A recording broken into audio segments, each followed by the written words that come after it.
शुभ मिश्रा और आप सभी दर्शकों का अन्नदाता कार्यक्रम में बहुत बहुत स्वागत करती हूं। हमारे देश का किसान जन का पोषक है, वो श्रम का देवता है, अन्नदाता है और उसमें ही भारत की आत्मा निवास करती है। ऐसे ही किसानों की प्रगति के लिए हम खेती बाड़ी से जुड़ी बहुत सी नई लाभकारी जानकारियां हर रोज सुबह आपके लिए लेकर आते हैं। तो चलिए कार्यक्रम शुरू करने से पहले देखते हैं क्या है आज के अन्नदाता में खास। गृह वाटिका लगाएं, पौष्टिक फल और सब्जियां पाएं।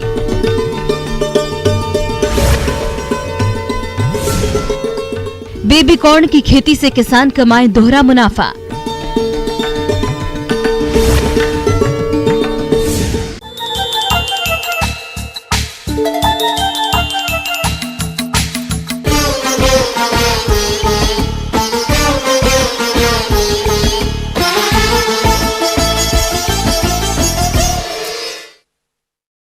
गृहवाटिका पौष्टिक आहार पाने का एक आसान साधन है जिसमें विभिन्न प्रकार की सब्जियां एवं फलों को एक सुनियोजित फसल चक्र एवं प्रबंधन करके उगाया जाता है, जिसे आप अपनी छत या घर के पास खाली पड़ी थोड़ी सी जमीन में कर सकते हैं और ताजा सब्जियों एवं फलों को उगाकर रोज की जरूरतों के हिसाब से पूर्ति कर सकते हैं। तो आप कैसे बनाएं गृहवाटिका, इसके बारे में जानकारी दे रही हैं कृषि विज्ञान केंद्र शहडोल की वरिष्ठ वैज्ञानिक डॉक्टर अल्पना शर्मा।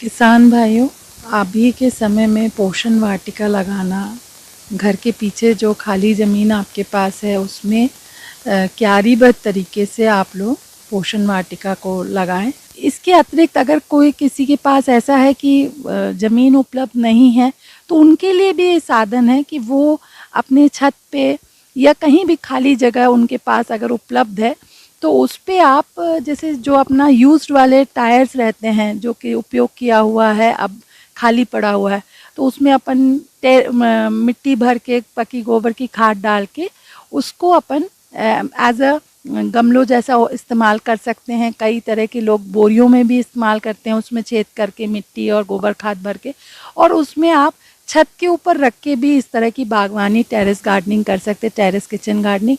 और उसमें विधिवत सभी तरह की सब्जियां, भाजियां, फली वाली सब्जियां, सारी चीज़ें क्यारियों में लगाएं और जो उस ज़मीन का है, बाड़ी वाली ज़मीन, उसका उपयुक्त लाभ लें।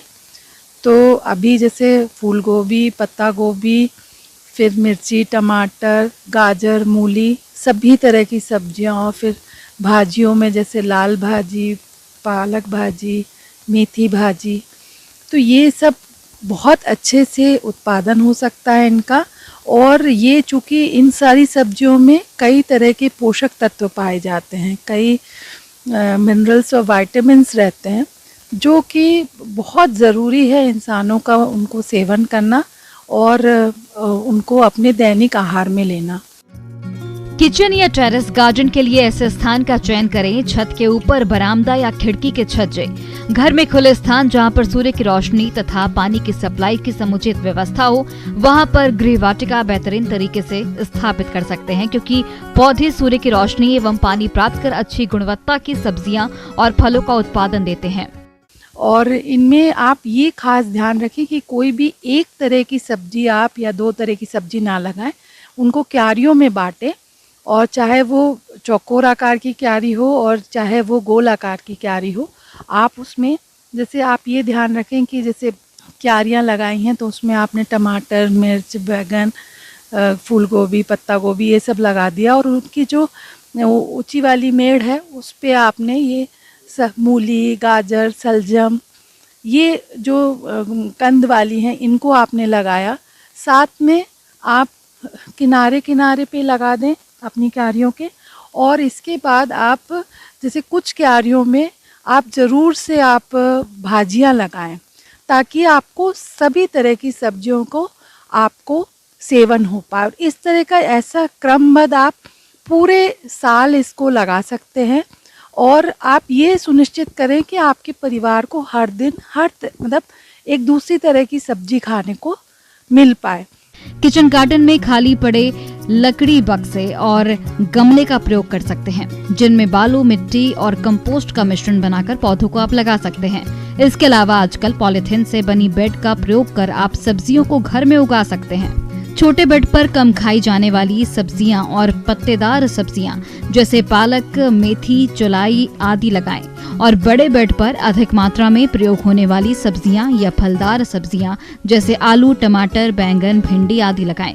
जब आप क्यारी तैयार कर रहे हैं तो इन पोषक तत्वों के लिए आप इसमें पकी गोबर की खाद जरूर अपने क्यारियों में डालें, ताकि आपके जो पौधे हों उनको पर्याप्त मात्रा में पोषण मिले और उनसे जो उपज निकले तो उनसे अपन को भी अच्छा पोषण मिले। कंटेनर और गमलों में लगे पौधों की समय समय पर देखरेख करना बहुत जरूरी होता है। पौधों की सिंचाई मौसम, पौधे की आवश्यकता और मिट्टी के प्रकार पर करनी चाहिए। सर्दी के मौसम में पौधों को पानी की आवश्यकता कम होती है और गर्मी के मौसम में अधिक, इसलिए नमी कमी दिखने पर ही सिंचाई करनी चाहिए। आवश्यकता से अधिक पानी भी पौधों को नुकसान पहुंचा सकता है। पानी देने से पहले मिट्टी को 1 इंच तक खरोंच देना चाहिए।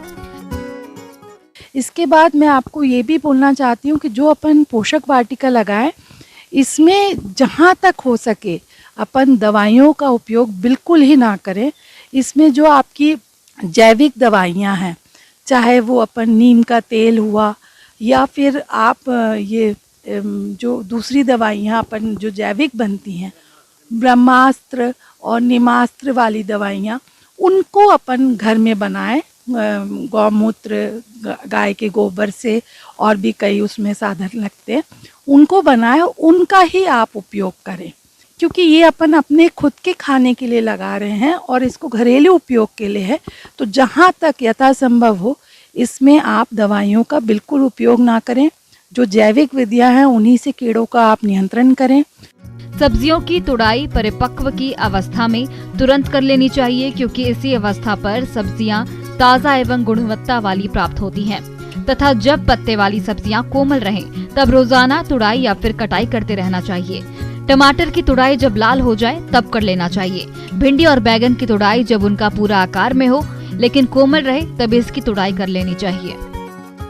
तो ये एक सबसे ही अच्छा साधन है कि घर में अपने पास जो साधन उपलब्ध है उसी में अपन सब्जी भाजी लगा लें और अपन को कहीं बाहर जाने की ज़रूरत नहीं पड़ेगी और इसके लिए पैसे खर्च करने की ज़रूरत नहीं पड़ेगी और अपन को बहुत ही सभी पोषक तत्वों से भरपूर सब्जियां अपन को घर में खाने को मिलेंगी। किसान भाइयों, अब लेते हैं एक छोटा सा ब्रेक।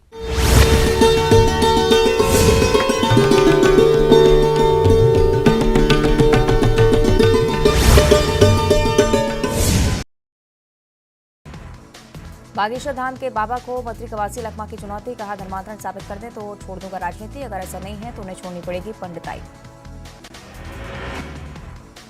बीजेपी की बैठक पर आबकारी मंत्री कवासी लखमा ने साधा निशाना, कहा बीजेपी आदिवासियों को लुभाने का कर रही काम, बीजेपी को बताया आरक्षण विरोधी। कवर्धा में नए नेशनल हाईवे के निर्माण पर राजनीति, बीजेपी संतोष पांडे ने मंत्री पर साधा निशाना, झूठी वाहवाही लूटने का लगाया आरोप। राजधानी में क्रिकेट का खुमार, जगह जगह बिक रही जर्सी, टिकट नहीं मिलने से लोग परेशान। आज भारत और न्यूजीलैंड के बीच दूसरा वनडे, दोनों टीमों ने कल वीर नारायण सिंह स्टेडियम में की प्रैक्टिस, आज 1:30 बजे से है मैच। राजनांदगांव में जूनियर डॉक्टर्स की अनिश्चितकालीन हड़ताल, वेतन वृद्धि की मांग को लेकर कर रहे हड़ताल, मरीजों को परेशानियों का करना पड़ रहा सामना। रायपुर में संविदा कर्मचारियों को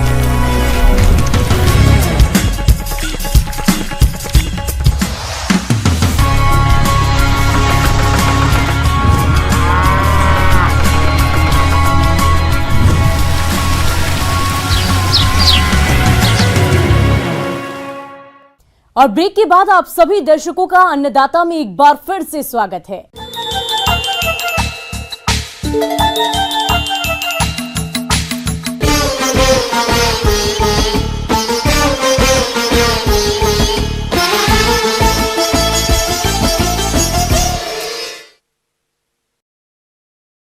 प्रदेश में लगातार कृषि क्षेत्र में विस्तार हो रहा है, नई नई फसलें उगाई जा रही हैं। ऐसे में बेबी कॉर्न दोहरे मुनाफे की खेती साबित हो रही है। बेबी कॉर्न एक स्वादिष्ट, पौष्टिक और बिना कोलेस्ट्रॉल का खाद्य आहार है। वहीं फसल से बेबी कॉर्न तोड़ लेने के बाद पशुओं के लिए चारे की व्यवस्था भी आसानी से हो जाती है।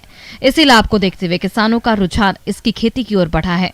तो आप कैसे करें बेबी कॉर्न की खेती, इसके बारे में समस्त जानकारी दे रहे हैं डॉक्टर वीरेंद्र कुमार यादव।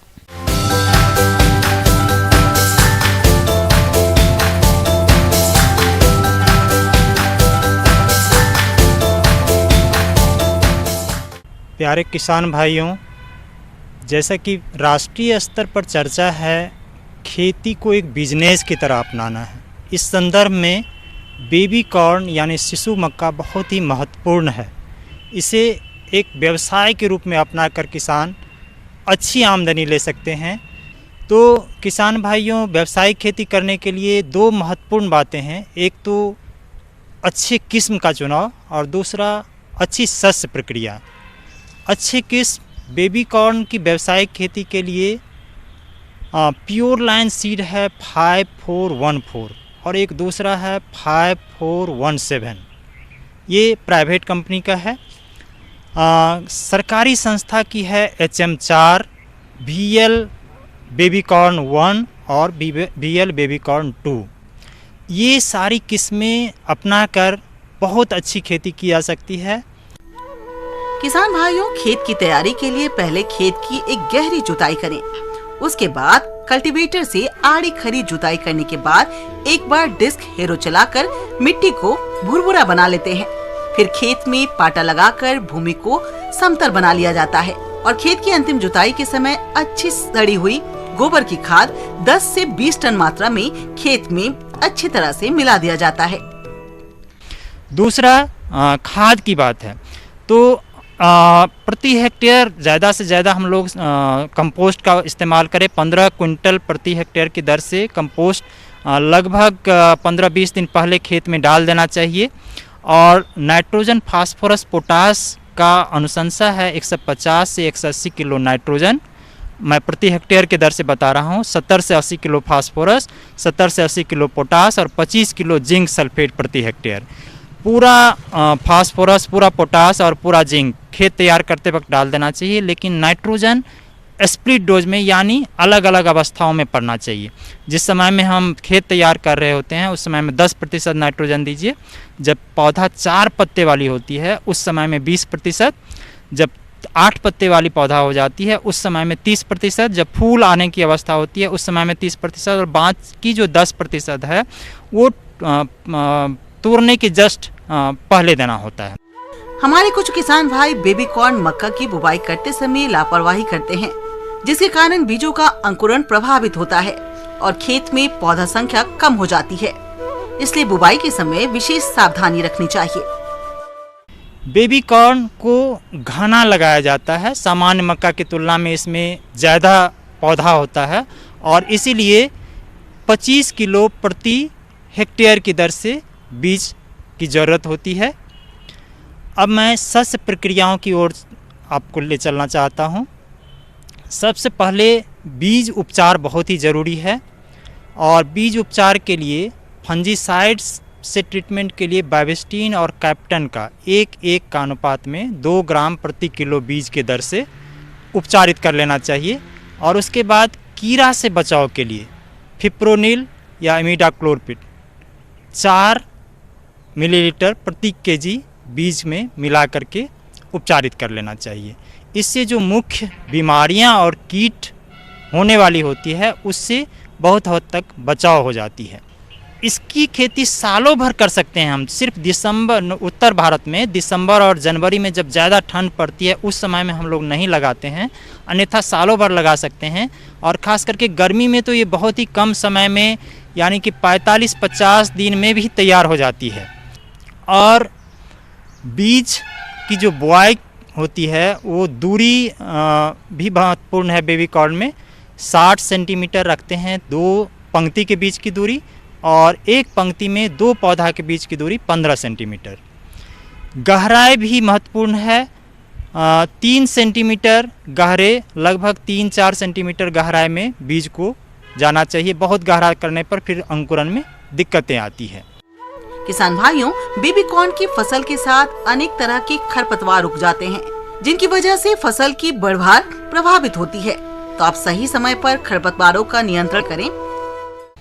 तो किसान भाई, जब हम लगा रहे होते हैं तो एक खरपतवार की भी समस्या आती है। खरपतवार के लिए बहुत ही अच्छी दवा है एट्राजीन, जिसे कि रामबाण के रूप में जाना जा सकता है। ये अचूक दवा है। तो 1 से 1.5 किलो प्रति हेक्टेयर की दर से इसका एक्टिव इंग्रेडिएंट 600 लीटर पानी 1 हेक्टेयर के लिए पर्याप्त होता है, मिला करके स्प्रे कर देना चाहिए। लेकिन इस स्प्रे करने में ये सावधानी रखना चाहिए, बीज का अंकुरन से पहले स्प्रे होना चाहिए। और जब हम स्प्रे कर रहे होते हैं तो हमारा पैर दबाए पर नहीं पड़े, यानी हम स्प्रे मशीन को लेकर के पीछे की तरफ आते जाएं, जिससे कि जब दबाए पर पैर पड़ता है तब फिर उतना दूर पर असर कम जाता है। तो हम लोग एक के बाद दूसरा, दूसरा के बाद तीसरा, इस तरह से फसल ले सकते हैं। और ख़ास करके मांग के अनुसार से जो हमारी बिक्री होगी, जहां भी हमारी बाज़ार है, जैसे कि आज़ादपुर मंडी बहुत बड़ा बाज़ार है दिल्ली का बेबी कॉर्न के लिए, सालों भर वहाँ बिक्री होती है। कुछ जगह प्रोसेसिंग प्लांट भी है, उनको भी सालों भर बेबी कॉर्न की ज़रूरत होती है। तो उनके मांग के अनुसार से किसान भाई प्लानिंग कर सकते हैं, जो हम इस समय में इस क्षेत्र में लगा रहे हैं, फिर 1 सप्ताह के बाद दूसरे में, जिससे कि सालों भर वो आपूर्ति कर सके। आगे और भी है खेती बाड़ी से जुड़ी बहुत सी रोचक जानकारियां। कहीं नहीं जाइएगा, रुकेंगे एक छोटे से ब्रेक के लिए।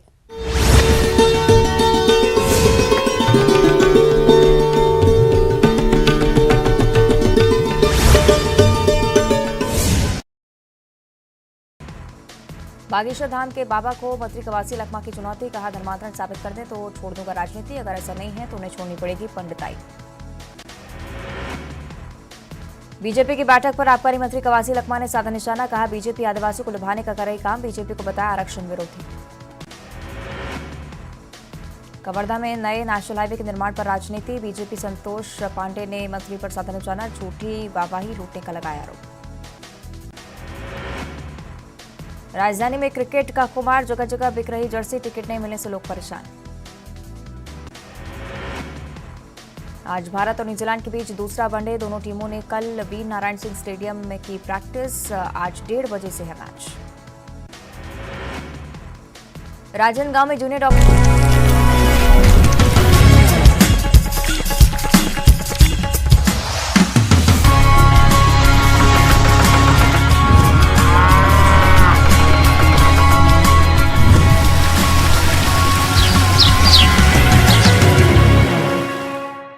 ब्रेक के बाद एक बार फिर से आप सभी दर्शकों का अन्नदाता कार्यक्रम में स्वागत है।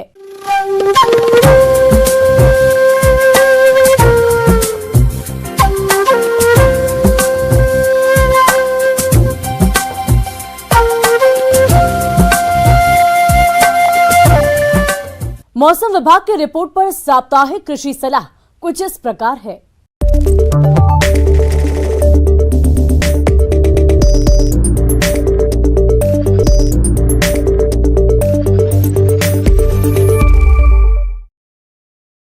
ग्रामीण कृषि मौसम सेवा, भारत मौसम विज्ञान विभाग, इंदिरा गांधी कृषि विश्वविद्यालय रायपुर द्वारा भेजे गए मौसम पूर्वानुमान रिपोर्ट के आधार पर जिला कोरिया और इससे लगे जिलों के किसान भाइयों को सलाह दी जाती है कि इन क्षेत्रों में आगामी 4 दिनों के दौरान हल्के बादल छाए रह सकते हैं।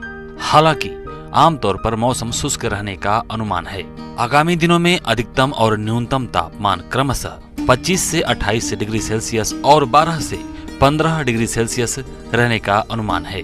आने वाले दिनों में हवा की गति लगभग 3 से 5 किलोमीटर प्रति घंटा रह सकती है। सुबह में हल्का कोहरा लगने की संभावना है। ऐसे में इन क्षेत्रों के किसान भाइयों को सलाह दी जाती है कि वर्तमान समय में तापमान में आई कमी को ध्यान में रखते हुए आलू, मटर, टमाटर, मक्का, गेहूं, पपीता और सब्जियों वाली फसलों को कम तापमान से बचाने के लिए खेतों में उपयुक्त नमी बनाए रखें।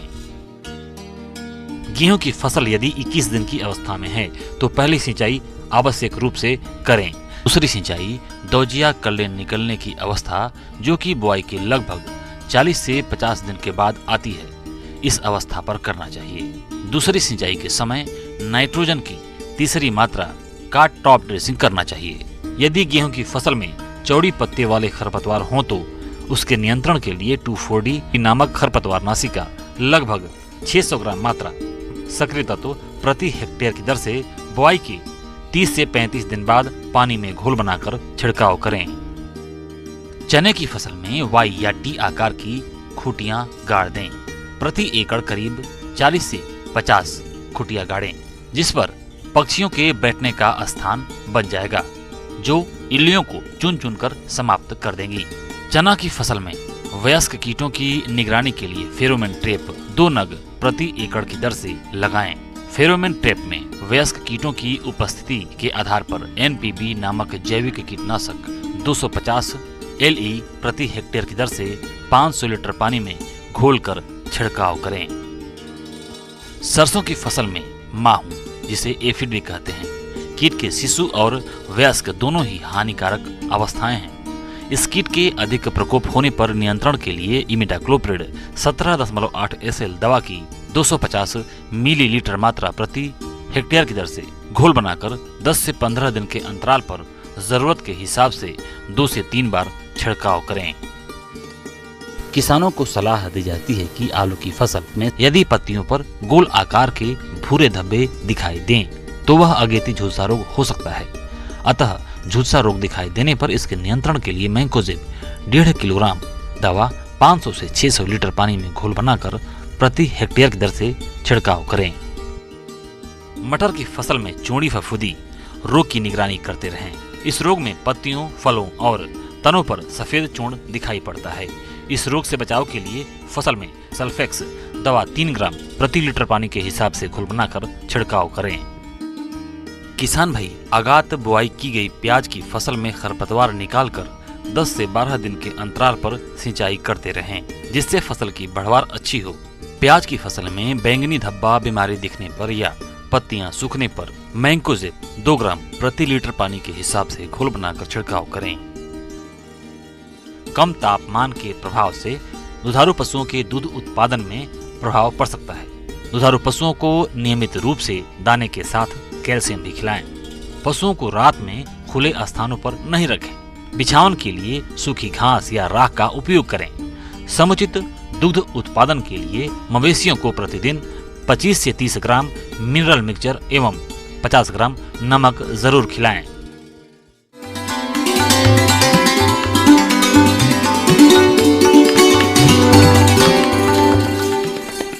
आइए जानते हैं अन्नदाता निःशुल्क फोन के माध्यम से पूछे गए समस्याओं का समाधान।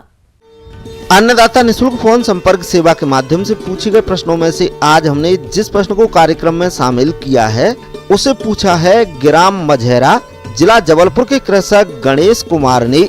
ये चना की फसल में उकटा रोग की रोकथाम के बारे में जानकारी चाहते हैं। तो गणेश कुमार जी, आपकी जानकारी के लिए प्रस्तुत है कार्यक्रम का ये अंश।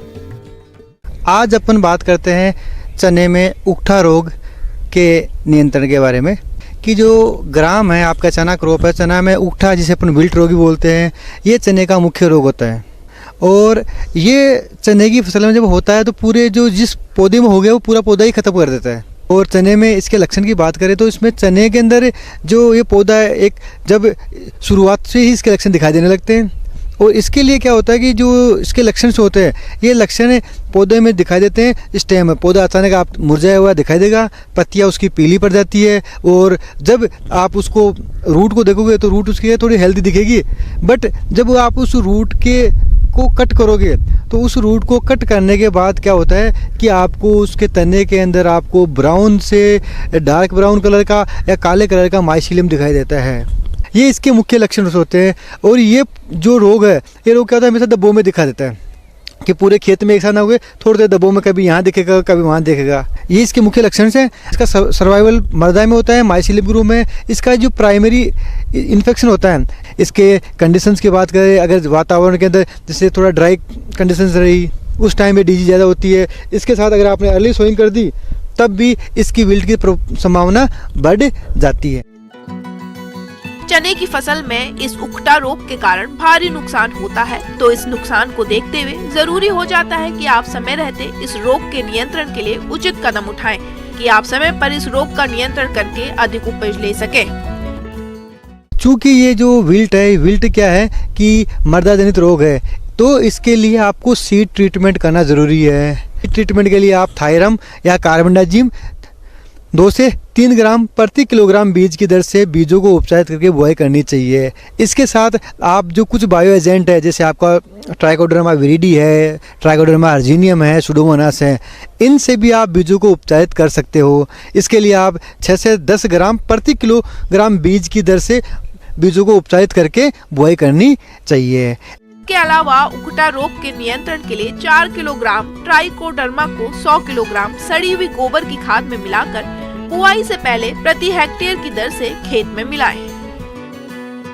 इसके साथ आप जो जहां आपको विल्ट के सिम्टम्स दिखाई दे रहे हैं खेत में, वहां आप कार्बेंडाजिम की स्पॉट ड्रेंचिंग मतलब होता है कि जहां आपको जो दब्बा दिखाई दिया, उसी दब्बे पे आपने क्या किया कि कार्बेंडाजिम का घोल बनाया और उसके आसपास डाल दिया। तो उससे क्या होगा कि वो रोग आगे नहीं फैलेगा और वो क्या होगा कि डिजीज़ कंट्रोल हो जाएगी। और उसके साथ साथ आपको जब भी अगर खेत में ऐसा लगे कि इसमें रोग है, तो उस पौधे को उखाड़ कर वहाँ से उसको जला देना चाहिए। और इसके साथ बात करें आपको रोगरोधी किस्मों की, जो रोगरोधी किस्में हैं उन किस्मों का भी चुनाव करना चाहिए, क्योंकि रोगरोधी किस्में ही ऐसी है जो इसको डिजीज़ को बचा सकती है। क्योंकि ये जैसे अगर आप रोगरोधी किस्में यूज़ करोगे तो क्या होगा कि डिजीज़ आगे नहीं फैलेगी और अपने फसल को अच्छा प्रोडक्शन मिलेगा।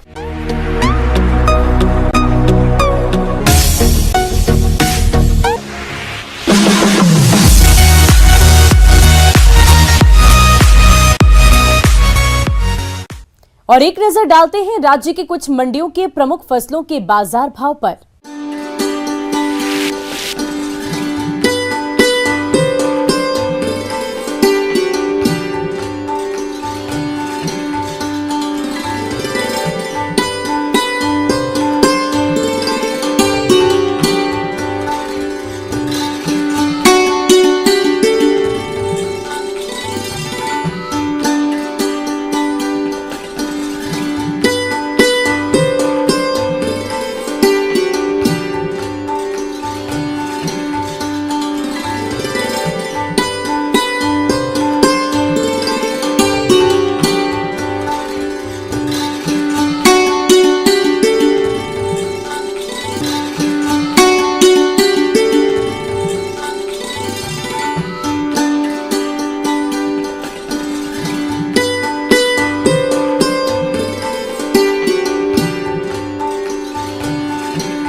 किसान भाइयों, कृषि संबंधित समस्या और सुझाव के लिए आप हमें इस पते पर संपर्क कर सकते हैं। प्रोड्यूसर अन्नदाता, news 18 Madhya Pradesh Chhattisgarh, Ramoji film city Hyderabad 501512।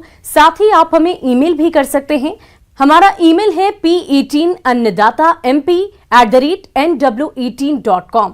इसके अतिरिक्त आप हमें निःशुल्क हेल्पलाइन नंबर 180088926163 पर सोमवार से लेकर शनिवार सुबह 10 बजे से शाम 4 बजे के बीच संपर्क कर सकते हैं। और अब समय हो रहा है आपसे विदा लेने का। कल फिर होगी मुलाकात कृषि से जुड़ी महत्वपूर्ण जानकारियों के साथ। नमस्कार।